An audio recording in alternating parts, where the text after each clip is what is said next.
Bonjour à tous, je suis Didier Mazier, je vous souhaite la bienvenue, je vous remercie pour votre fidélité à cette chaîne, nous sommes de plus en plus nombreux et c'est fantastique. Alors partagez ces vidéos sur les réseaux sociaux, sur LinkedIn et en particulier sur les groupes que vous fréquentez, en particulier si c'est des groupes liés au graphisme. Partagez également sur Facebook, sur YouTube, sur Instagram, sur Twitter et partout où vous êtes.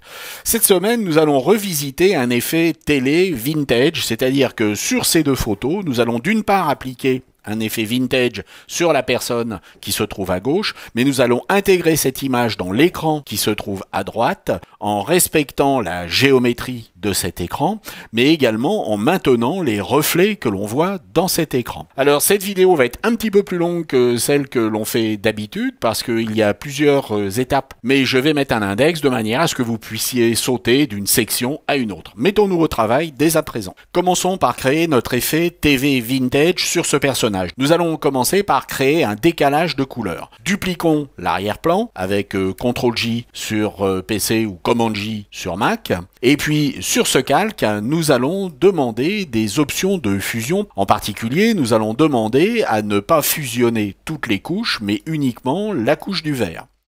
Nous allons donc en fait dupliquer notre calque mais ne fusionner que la couche du vert. Si maintenant nous déplaçons notre calque, vous voyez que nous avons créé un effet de décalage. Comme nous allons réduire notre image, eh bien on peut considérer que l'on peut exagérer légèrement sur notre effet de décalage. De toute façon, nous allons créer un objet dynamique et nous pourrons revenir sur ce décalage à tout moment si nous le souhaitons. Appliquons maintenant un motif. J'ai téléchargé et installé des motifs sur Internet. Lorsqu'on utilise directement un de ces motifs, l'effet n'est pas forcément celui que nous souhaitons. Nous allons donc jouer ici sur l'opacité et nous pouvons également jouer sur le mode de fusion. Et vous voyez que nous avons maintenant obtenu un effet qui est télé vintage. À tout moment, tout ceci peut bien entendu être modifié.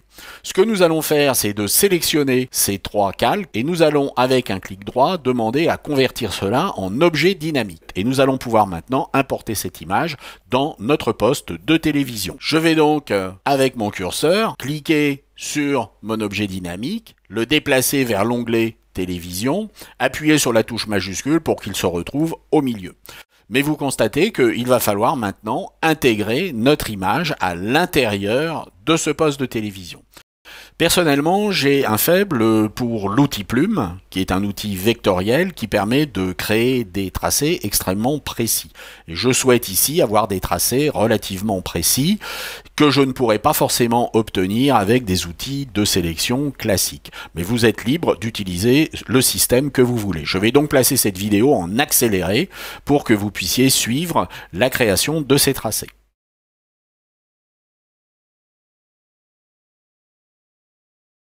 Mon tracé est sélectionné et puis j'ai mes deux calques. Sur ce calque du sujet, je vais placer un masque vectoriel basé sur le tracé qui est sélectionné. Et mon personnage se trouve maintenant dans l'écran. Appliquons maintenant des effets pour rendre cet écran plus réaliste. Nous allons dans un premier temps demander un effet de biseautage et d'estampage. On peut augmenter ici la taille en fonction de ce que vous voulez obtenir sur l'écran. Et puis ensuite, on va pouvoir utiliser une ombre qui peut être une ombre interne pour laquelle nous allons également augmenter éventuellement la distance, le maigri, la taille, etc. Mais il manque maintenant le reflet dans l'écran. Si vous regardez bien, il y avait ce reflet dans l'écran. Alors nous allons simplement dupliquer ce calque, le placer au-dessus, et nous allons maintenant travailler avec une opacité qui va être réduite, et puis nous allons travailler éventuellement avec des modes de fusion si nous le voulons. On peut travailler avec différents modes, comme le mode éclaircir, superposition, ou incrustation, qui est celui qui est à peu près le plus réaliste. Ce qui est intéressant avec ce système, c'est que tout est absolument modulable. Le tracé vectoriel est modulable, les effets que nous avons appliqués sont dans un objet dynamique.